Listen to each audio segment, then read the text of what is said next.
happy that you guys are all watching again.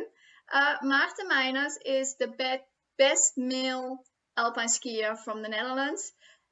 He has many national titles. He won international competitions. So we're going to talk about his career as a flatlander and what it's like to be skiing, about his last season, upcoming season.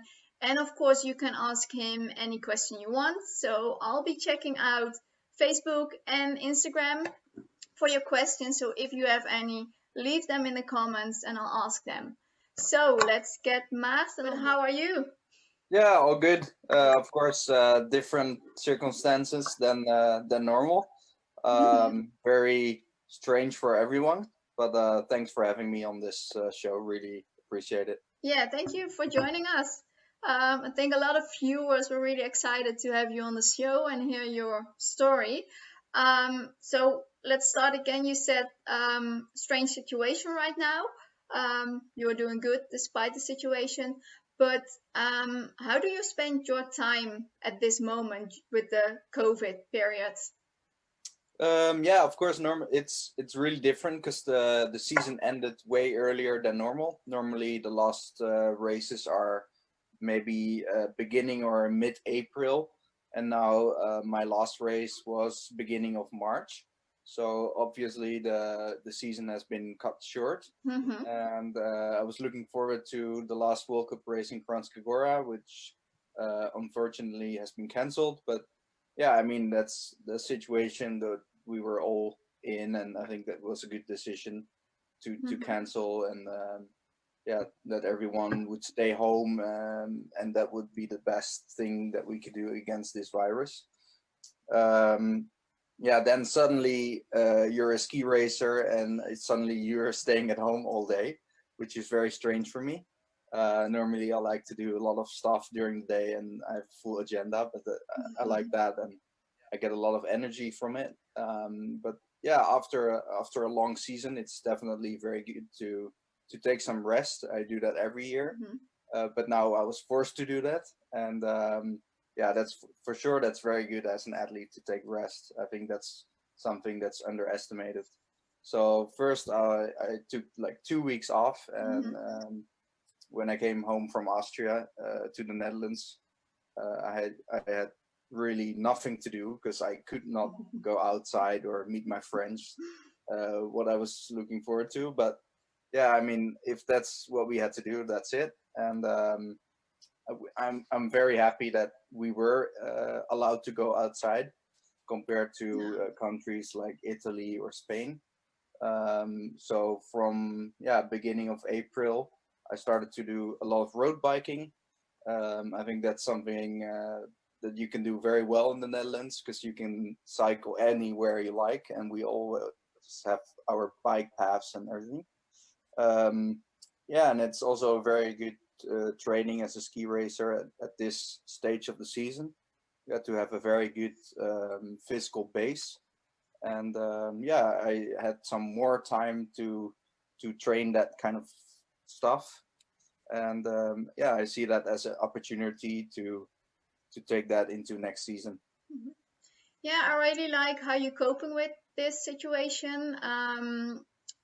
I spoke about it a few weeks ago in the Snow Planners TV, how to deal with it, because it's a real strange situation, and especially for athletes, professional athletes, because if you're an athlete, you are used to such a tight schedule with training, like it's like train, eat, sleep, repeat, and all of a sudden you have to adjust. And this article already also said that if you are able to adjust and approach it mentally in the right way, like you said, taking your rest is really important as an athlete. And I think a lot of them, and me included, I had problems or difficulties taking enough rest.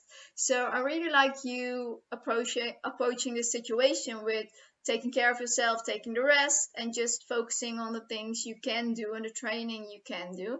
I think that really helps you into the new season. Yeah, I totally agree with that. I mean, it's difficult for everyone, and no one likes this stage we're in.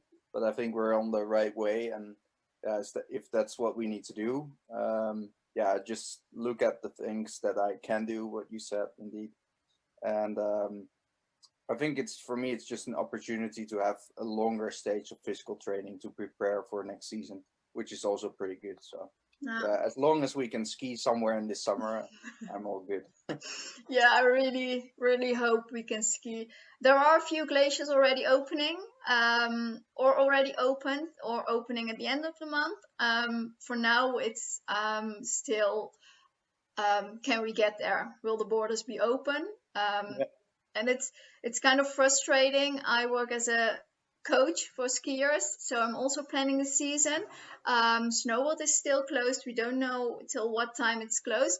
For me, it's important. For you, a little less important. But I saw that teams in Sweden were still training. Sweden stayed open. Ski areas in Sweden stayed open. And it was, for me, kind of frustrating to see that they were able to still train. And yeah, a few glaciers in Austria will be opening end of this month or beginning of June. Fonna in Norway is still open. How do you feel about that? That like Austrian skiers living there or Norwegian skiers are able to train, and you of course that's when you are not. Yeah, that's of course a very difficult situation. I mean, you feel like you have disadvantage in some way, especially if you see the Austrians already starting last week on the glaciers. Yeah. With very strict rules and all kinds of stuff, but at least they were skiing. I don't think I need to go skiing right now this week or this day. I mean, of course I miss it and I would like to go back as soon as possible, but I feel like having a bit of a break and time for physical training is definitely not bad. And I also think that, especially because I have a second home in Austria, so I feel like I'm probably able to drive to Austria with my own car, cross the border, and stay at my own home, so to say. I feel like it's possible to go there in June and to go skiing on glaciers that are open. I mean, my coach lives in Austria and he's looking at all the opportunities. And I think slowly the borders are opening up, especially for me having a second home there. So I don't worry too much that I'm not able to go skiing. But of course, if it would be the case of not going abroad and seeing other ski racers already on snow, of course, that's a bit of a difficult situation. Yeah. Yes. Yeah, you said normally at the end of the season you take your rest, you focus on physical training. So that's what you're doing now. So until now you're not really getting behind on others. You said the season was cut short, we all know it. But what did you miss exactly? How many weeks or what kind of races, and maybe testing for new material, new skis? Sure. What did you miss, and do you have to catch up with it? Do you have to still test as soon as you can get onto the skis again?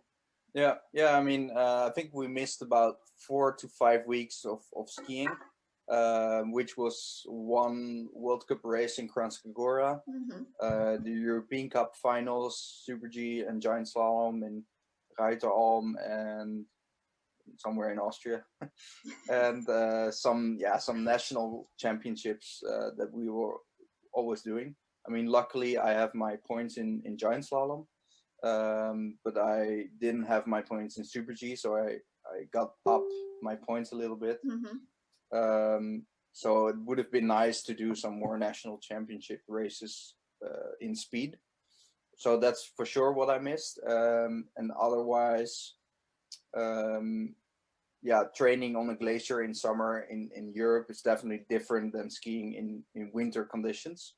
Yeah. And most of the time, end of March is still a bit spring, but normally you get some winter-like conditions. So then definitely we would have some training with all kinds of testing in setup, in different ski models maybe, or a boot setup.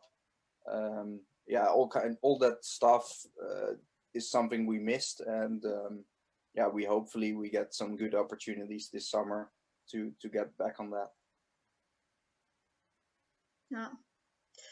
Let's see if we have any questions yet. Let me scroll through it. It's loading still. You talked a little bit about the upcoming season and how COVID is affecting the season with training overseas and on the glaciers. Do you think we can still go overseas to Australia and New Zealand to train? Or That's difficult. Normally, we would definitely plan on that. That's what we did the last 3 years, I think. We went to New Zealand and Australia in the summer. Of course, it's winter there when it's summer here. So we have some good training opportunities and also some good Continental Cup races, which are important for the world ranking and the starting position in the World Cup. So that's what we did the last 3 years. And we were kind of planning to do that. We didn't book flights yet, luckily, I guess. Because normally we'd fly there end of July and be there for about 6 weeks till the beginning of September. If we can look ahead a little bit, we are thinking that would not be possible.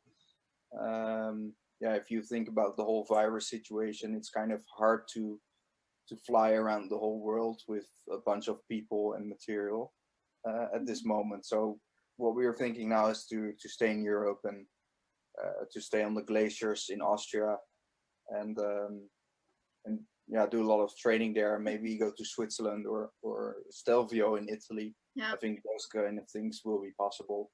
Or maybe even Norway, depending on all the situations the upcoming months.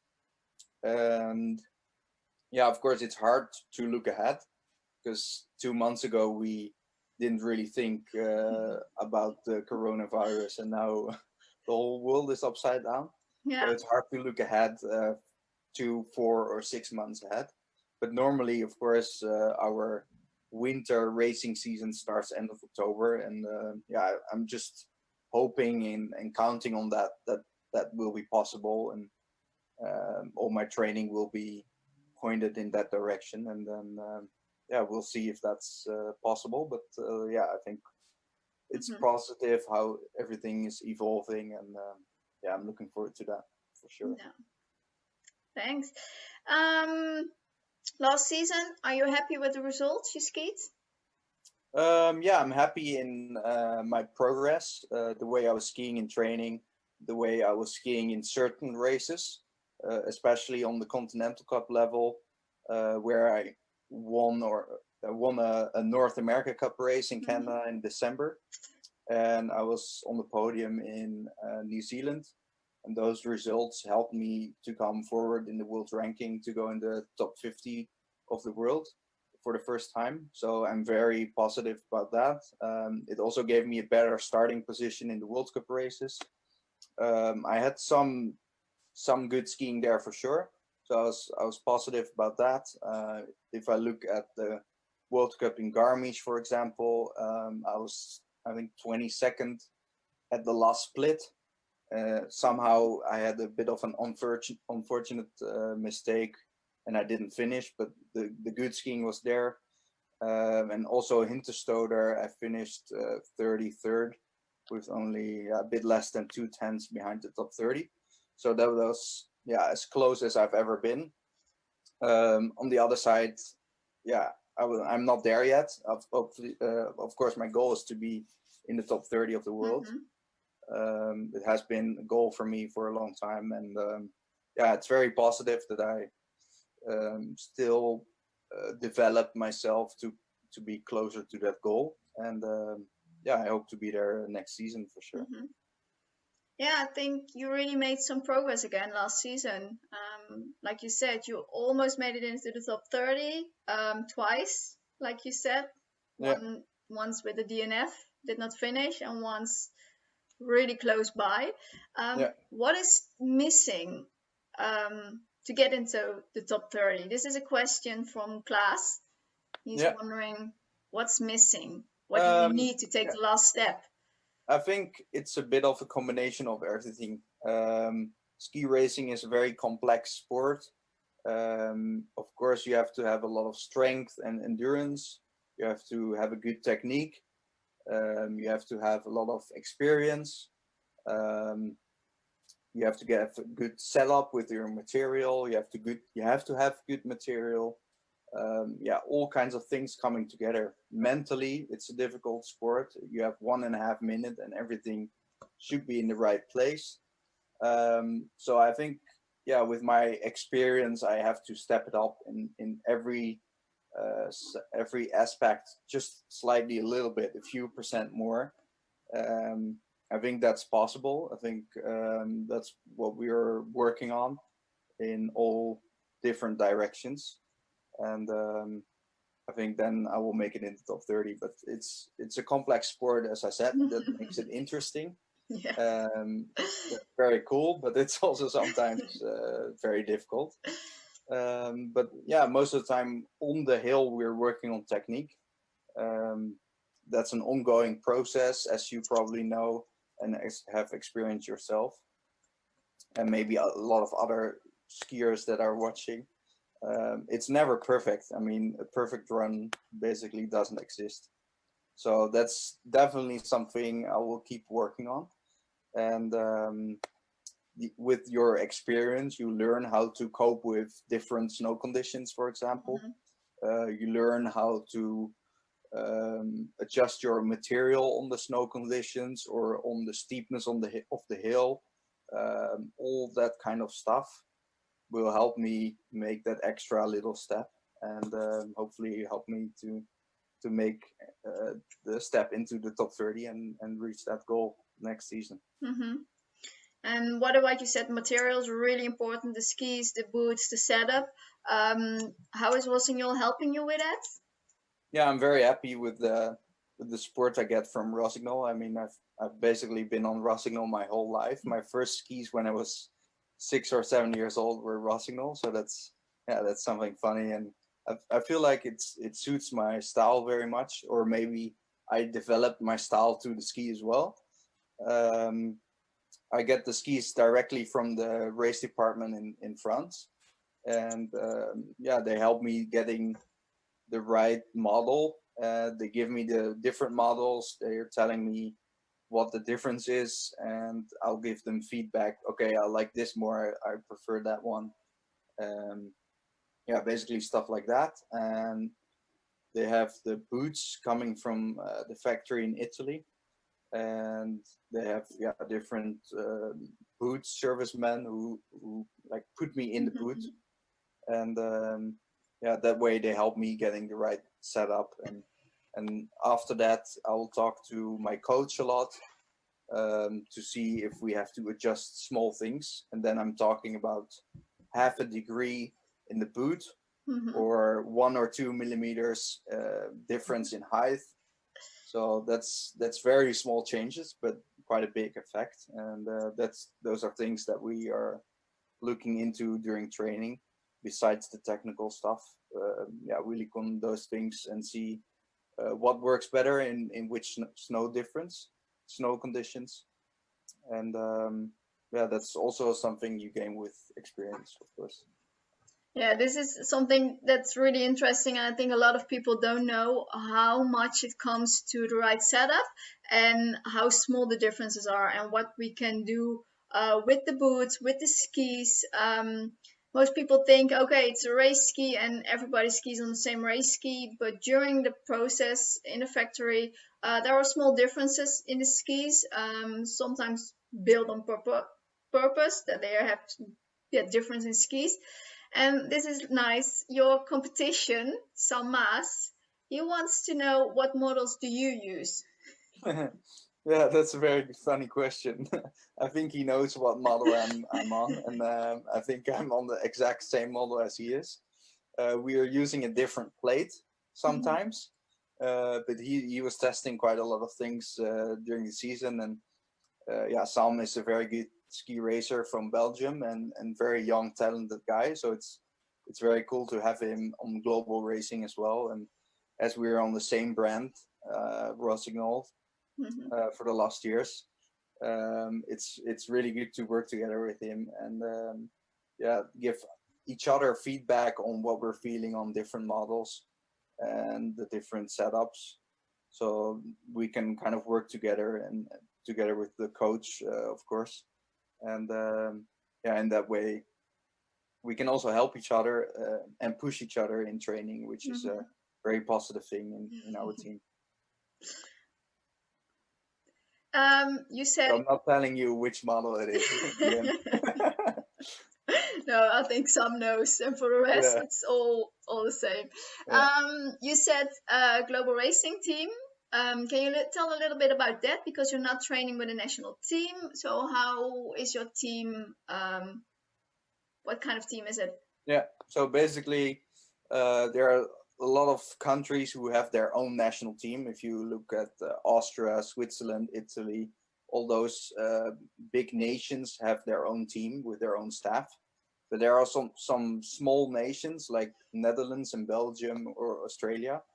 They have only maybe 1 or 2 persons who compete in the same level of races.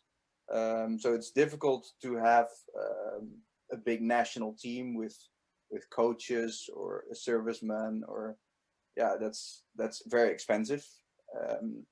So we have our team that's called Global Racing, and we have about 10 athletes on the team from different nations in the same situation, and that way we can travel together, we can we train together, we have the same coaches that we can share, but most of all we can push each other in training, we compare to each other, and that way, yeah, we become better ski racers instead of training on your own and having no idea how fast you are. Because if Sam is faster than me, I'll try to beat him and the other way around. So I think that's very positive to have some good athletes around you. And in the end, we become a very small family traveling around the world. And that's also, I think, a better way than doing that on your own. Okay. And your season, a normal season, what does it look like? Yeah, I mean, the winter, of course, is the busiest time, as ski racing is a winter sport. But it's definitely not the case that we are enjoying our holiday the whole summer. So mostly we have a break in April, and then we start physical training in May and June, and we start skiing again in July, August, and September. That's basically our summer training. Last couple years we did that overseas, but some people are choosing to do that on glaciers. And then we start working in September, October towards the season, as the first World Cup race is the end of October. So our physical training and our ski training will evolve in race training. Yeah, the physical training has different periods over the summer. For example, I'll do a lot of cycling right now, which takes hours, but that's not the best training to do a day before a ski race, because you need to have a good base.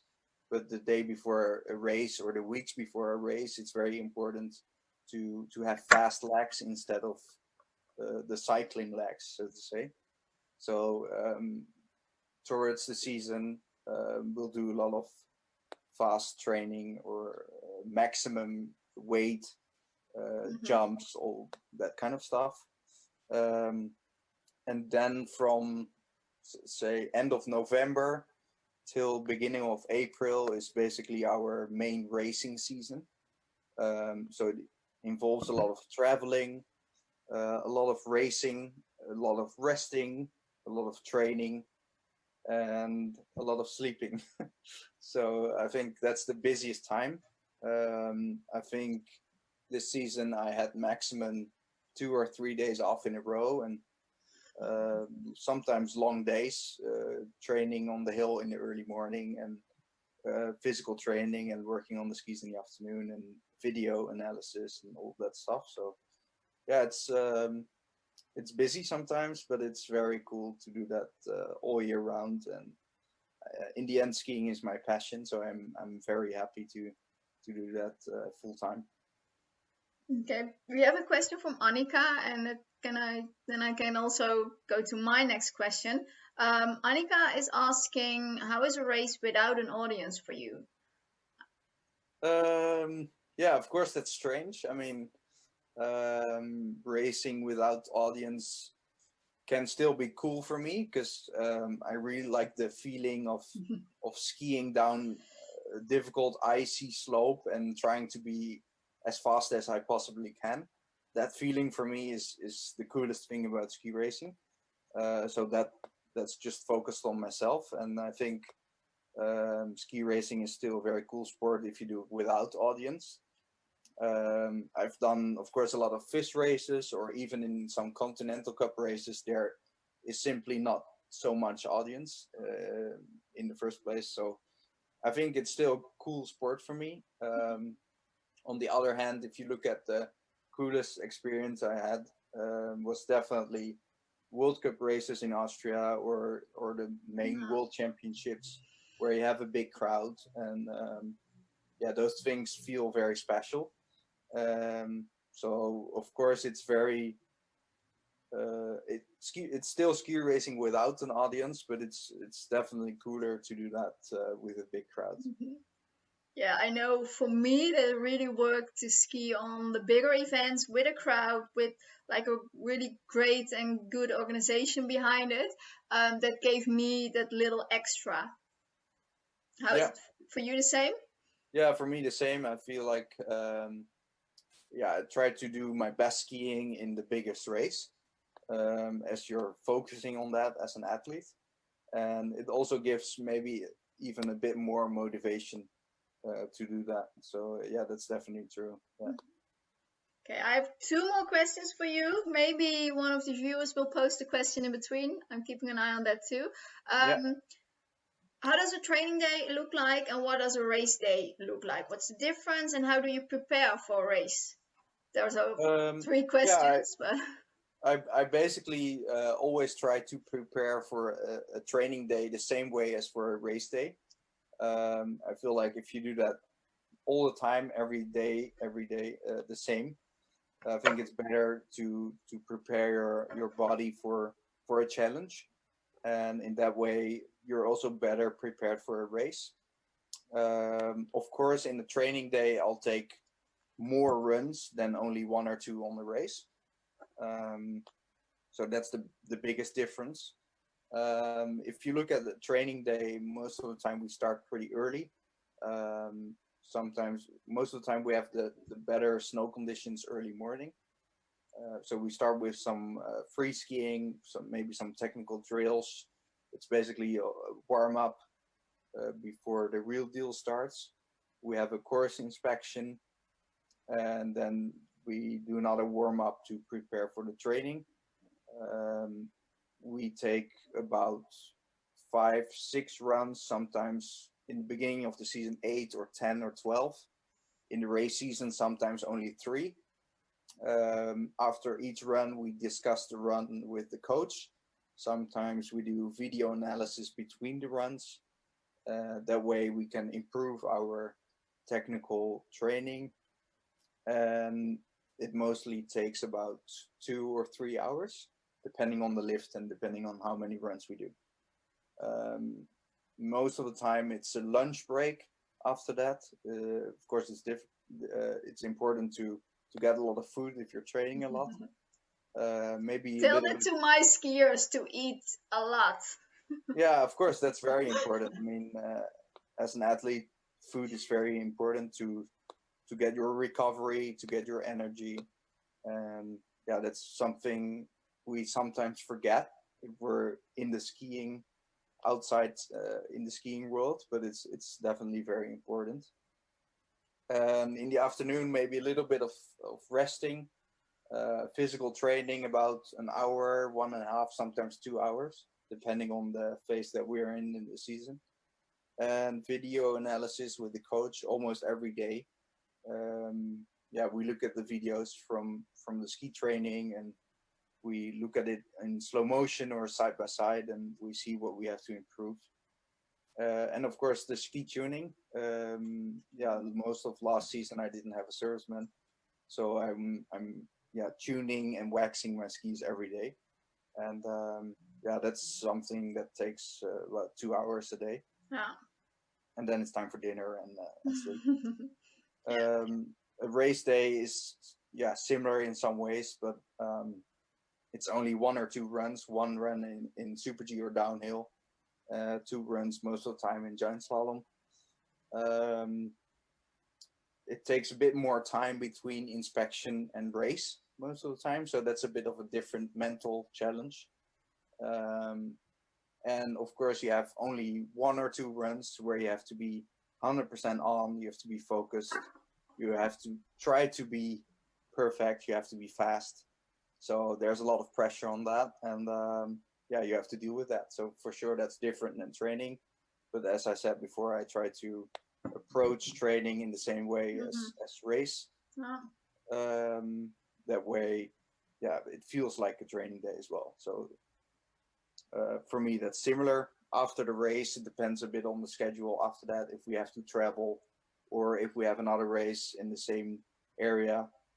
Then it's also physical training or recovery, ski preparation, rest, and then trying to be ready for the next day. I almost forgot one question from class. He had 2. How do you stay motivated when your skiing did not finish, when you don't qualify for the top 30, or when you ski bad results? I mean, most of the time it's just about the skiing. I very enjoy skiing every day. And basically, if you have a bad day, I want to improve again the next day. I really like doing that. I mean, I look at my mistakes, and then I just want to analyze what was the bad thing about it, and I want to try to make it better the next day. If it's a good day, I really like the skiing, and I want to do it again the next day. So that's basically how I stay motivated. And of course, it helps if you get closer to your goals. If you have small goals in between, if you reach them, it gives you extra motivation to keep on working. And the main thing for me is to really enjoy the skiing itself. I think that's the most important thing. I think that's the most important for everyone. That should be the most important for everyone, is to just enjoy the skiing. And sometimes it's difficult if you're focusing on certain races or certain results. But for me, that's the way to keep going. And I just like skiing, and I like to do it every day. Yes, I can say that was the same for me.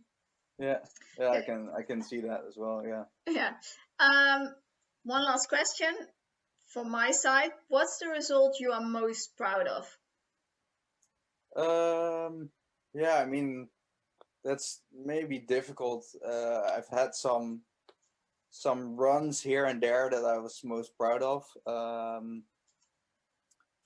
If I think back about last season, it would be the World Cups that we discussed before, but also the Continental Cup win in Canada. But I also think about the World Championship, the second run in Åre in Sweden.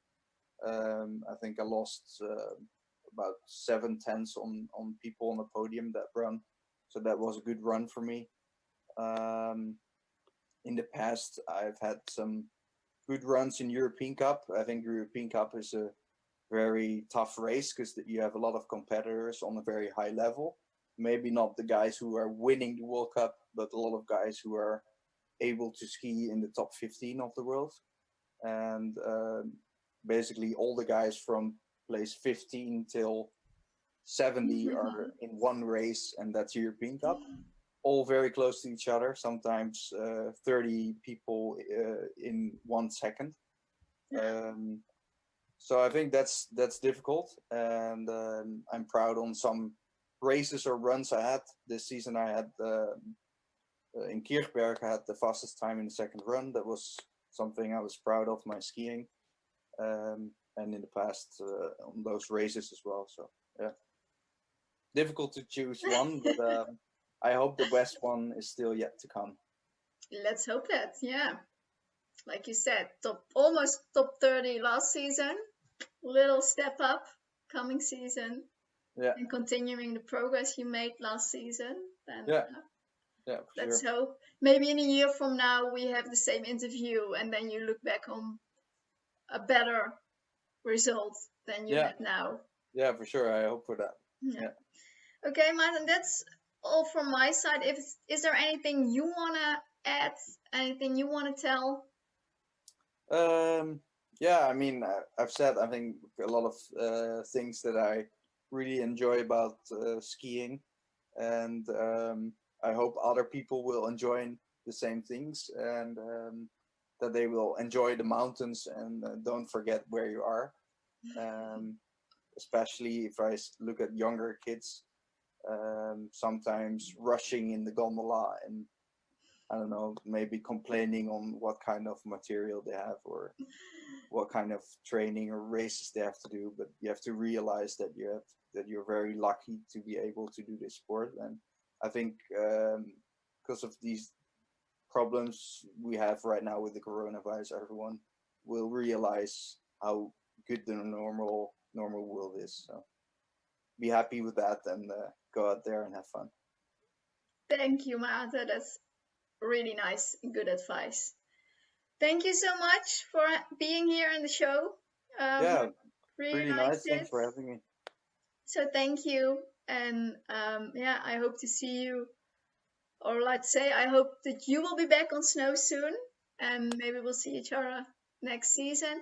I wish you all the best for it, and we will be cheering for you when you ski the World Cups. So thanks, and have a good season, and hope to see you on snow soon. Thank you, and thank you so much for tonight. Bye, Maarten. Bye bye.